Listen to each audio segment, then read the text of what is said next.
जिंदगी एक पहिए की तरह है जो घूमता रहता है। जहां से चीजें शुरू होती है वहां पे वापस आके थम जाती है। बिल्कुल उसी राह पर, उसी मोड़ पर हमें फिर छोड़ देती है। क्योंकि जिंदगी का हर पल हमारे कर्म और नियति से जुड़ा हुआ होता है। यह कहानी राजस्थान के कोटा शहर से जुड़ी एक सच्ची घटना से प्रेरित किसी के असफल प्यार और प्रतिशोध की है। सपना, सलोनी और उनके मासूम दोस्तों की दास्तां है, जो समय के दुष्ट चक्र में फंस गए और उस मोड़ पर आके थम गए जहां मौत उनका इंतजार कर रही थी। राणा साहेब एक बहुत अमीर और आलीशान हवेली का मालिक था। उन्हें अपने से 10 साल छोटी उम्र की लड़की से प्यार हो गया था। लेकिन वो लड़की राणा साहब को अपने प्यार के मायाजाल में फंसा के उनकी जायदाद को छीन लेना चाहती थी। एक बार उस लड़की ने अपने प्रेमी के साथ मिलकर राणा साहब को मार मार कर जिंदा जमीन में गाड़ दिया। राणा साहब चीखे चिल्लाए लेकिन उस लड़की ने उनकी एक न सुनी। बाद में राणा साहेब में मरते मरते शाप दिया कि मैं किसी को नहीं छोड़ूंगा, हर प्रेमी को मार दूंगा, जिस तरह मेरे साथ धोखा हुआ है मैं हर प्रेमी को मिटा दूंगा, मैं सबको मिट्टी में मिला दूंगा। और राणा साहब की मौत हो गई। उन दिन के बाद वो जगह और वो हवेली शार्पित हो चुकी थी। वहां जो भी जाता था वो कभी भी वापस नहीं आ पाता था। आज भी राणा साहब की प्रेतात्मा वहां घूमती रहती है।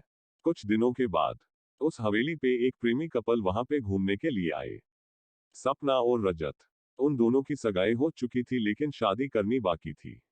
सपना अपने घर में किसी को कुछ बताए बिना रजत के साथ आई थी। सपना और रजत मजाक मस्ती में उस जगह पहुंच गए जहां पे राणा साहब जो जिंदा दफन कर दिया था। अचानक रजत उस जगह पे गिर जाता है और उसका पैर जमीन के नीचे घुसने लगता है। यह देखकर सपना डर जाती है और मदद के लिए चीखने चिल्लाने लगती है। लेकिन कोई भी उसकी आवाज नहीं सुन पाता है। सपना जब उस हवेली में मदद के लिए जाती है तो वही उसे किसी की के होने का आभास होता है। उसी वक्त तुरंत सपना गिर जाती है और कोई उसका पैर पकड़कर उसी जगह पर खींच के ले जाता है जहां राणा साहब और रजत दफन हुए थे। बाद में सपना भी उसी जगह पर दफन हो जाती है। कुछ दिन बाद जब सपना अपने घर नहीं पहुंचती है तब उसकी बहन सलोनी अपने पति समीर और कुछ मित्रों के साथ उसे ढूंढते ढूंढते उस हवेली पे पहुंच जाते हैं। समीर एक पैरानॉर्मल एक्टिविटी का एक्सपर्ट है। जब वो सब उस हवेली पर पहुंचे तब समीर को पता चल गया कि यहाँ पे किसी बुरी आत्मा का वास है। उसने सबको सूचित कर दिया। उसी रात को उन सभी के साथ कुछ अजीबोगरीब घटनाएं होने लगती है। जैसे कि नल से पानी टपकना, अपने बेडरूम में मिट्टी का आ जाना, रूम की खिड़की या अपने आप हिलने लगना, किसी के रोने की और चिल्लाने की आवाज आना। यह सब देखकर वो सभी डर जाते हैं और उनमें से एक भागने की कोशिश करता है। लेकिन राणा साहब की प्रेतात्मा उसे भी जिंदा दफन कर देता है। दूसरे दिन जब उन लोगों को पता चलता है कि उनका एक साथी गायब है, तब वो लोग और भी डर जाते हैं।